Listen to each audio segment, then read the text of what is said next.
Hey guys, welcome to a brand new episode of To Boost or Not to Boost. I haven't done one of these in a long time, which is a shame because I love doing these. It's always a great excuse to grab an amp off the rack and try it with a great pedal just to see how the amplifier sounds without a boost and with the boost and to see which sounds better, you know? And today's amplifier of choice is my new Revv Generator 120 Mark III Revision B, which is an awesome amplifier. One of my favorite amplifiers indeed, because I love this thing so much. And not only because of the fact that it's pink, it also sounds humongous, especially the high gain channels. So the purple and the red channels are to die for, okay? Now, I did recently do a full demo and review of this amplifier on the channel where I tried with a bunch of guitars, all the channels and all the switches and all that good stuff. So if you're interested in this amplifier, definitely check out that video as well. Now, initially my thoughts are, does this amplifier need a boost? And honestly, not really. It doesn't need a boost. The purple channel especially is the tightest high gain channel of the amplifier. The red channel is a little bit more sort of loose and fat, kind of a little bit more like a Soldano. And the purple channel is just great for rhythm because its tightness, especially with the bright and cut switches enabled, this channel is pretty tight already. And above all, I just really like how the mids and the overall size of the tone sits in the mix, just really cool. And that, even without a boost pedal, sounds pretty tight. So what we're going to do first is play some riffs through the amplifier without a boost. So on the purple channel with the bright and cut switches enabled on the blue aggression mode. And let's just see how that sounds, okay? Take a listen.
All right, that was great. That already sounded very good, very fat, pretty tight, not like super tight and aggressive, but for my taste, tight enough for sure. And the guitar that I used was my ESP LTD NW44 with the Baronoko Aftermath pickup in it. The amp is being fed into my RedSeven Amplification Amp Central reactive load, and then into an OwnHammer Essentials IR, the low-tuned high-gain mix, to be precise. So this amplifier does a lot in terms of the tone shaping options. So, you know, you can make the amplifier sound more loose and fat. There's also the fat switch, which helps with beefing up the low end, for example. And the cut switch adds mid frequencies, and the bright switch obviously adds treble frequencies. And pushing those frequencies in the preamp really helps to make the sound more tight and aggressive. So that's awesome. And again, you can hear how all of those controls affect the tone in my review. But now I want to see how gnarly and aggressive we can make this amplifier sound with a boost pedal up front. And the boost pedal of choice this time will be the King in Yellow by Lichtlaerm Audio. This is in fact right now my favorite boost pedal because it sounds so good, and the controls on here really allow you to sort of shape the tone and to make it sound more aggressive or less aggressive. And this is basically like a souped up tube screamer, basically. So you've got level, gain, a 4-band EQ, which is awesome, some clipping modes, a blend control for the FX loop, which is really cool. We're not going to use that today, but it's a really cool feature. And yeah, love this pedal. Okay, so the segment that you just heard without the boost pedal, I dialed it in to sound as tight as possible. So as tight as this amplifier has to offer, basically. But what I'd like to do now, instead of just putting the boost in front of that, is dial in a thicker tone and then put the boost pedal in front of that, just to see how that sort of sounds.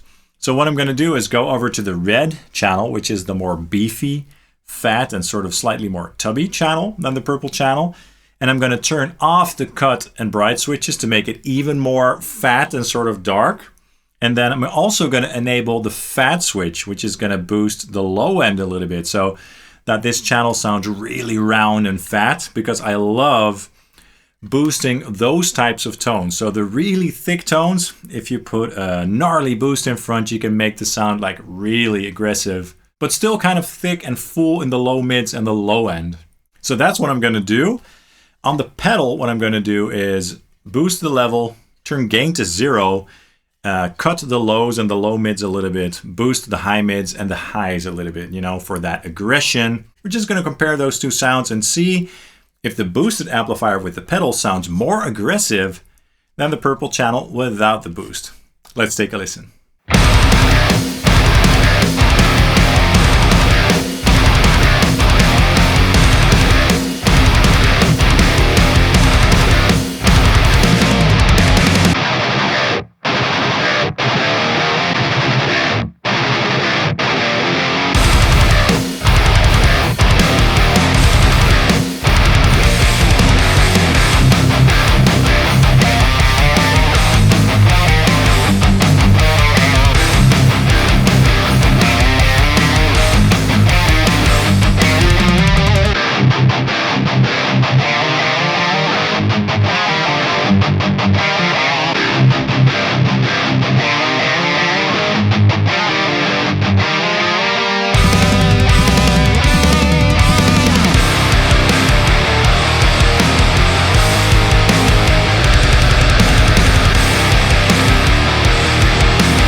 All right, that was cool, definitely interesting. And I must say that the boosted sound here sounded really nice and filthy and aggressive. I still really love the purple channel with the switches, but I really liked the boosted red channel as well. Something special going on there. It's hard to choose for me which one is the best. I'll leave that to you guys, so let me know in the comments down below if you preferred the boosted tone or the unboosted tone. They both have their place. The unboosted tone just sounds very fat and rich, and the boosted tone just sounds very aggressive, tight, you know, just cool. So yeah, this pedal is definitely powerful. So what I'm going to do now is just, you know, play some riffs and then tweak the channels and tweak this pedal so you can kind of hear how this pedal can shape the tone of this amplifier, and just so you guys can also hear how this amplifier sounds with the tone dialed in, how I had it dialed in just now, but then without the boost, okay? This should be interesting. Check it out.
All right, interesting, right? So yeah, this amplifier does a lot. I mean, without the switches on and with the fat switch on, it sounds very thick and fat and loose, which I can definitely appreciate.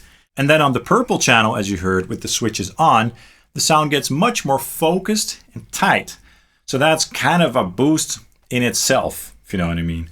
But then when you add the pedal up front of the red channel with the fatter tone, it really gets aggressive and gnarly. And yeah, it's a cool tone. But again, I can't really choose which one is better, so I'll leave that up to you. So again, let me know in the comments down below what your thoughts are and which tone you thought was the best here, okay? That's all for this little video. I hope you enjoyed it and that you found it useful. If you enjoyed it, please hit the like and subscribe buttons down below, as that really helps the channel out.